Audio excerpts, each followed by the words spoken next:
All right, let's break down this one with CFL legend, the Blue Bomber legend. It's Milt Stegall. And actually, I asked Milt about his Blue Bombers in our season preview. If you remember, you didn't come through with an answer, and I wondered about that. I wondered if maybe you were a little concerned about your team. And obviously, 0-2 start to the season makes it play out.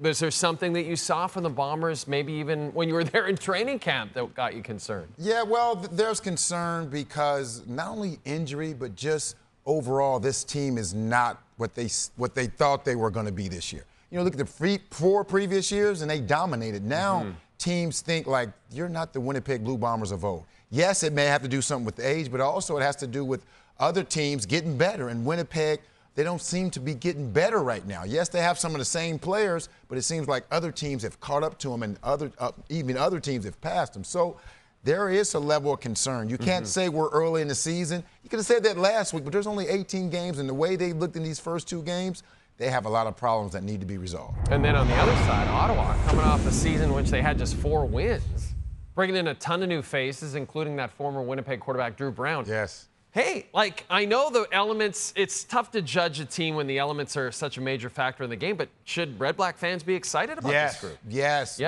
Just one game, but this team over the last 3 years haven't had many opportunities to celebrate, and now they seem to have something they can hang their hats on. They seem to have a young quarterback they can build around. Drew Brown is looking excellent. We were concerned about their running game because the Devontae Williams, their 1,000-yard rusher, was out for the season, but they seem to have found a running game. The defense seems to be stable, so they have a lot of things, a lot of foundational pieces they can build around. As I mentioned, it's only one game, but that's all you can play is one game at a time, and so far, so good for these Ottawa Redblacks. And Henry Burris was at the game smiling like he's just the happiest guy in the world with all these Redblacks fans. First Bombers 0-2 start, by the way, since 2016. Milt Stegall, thanks for this. No, thanks for having me.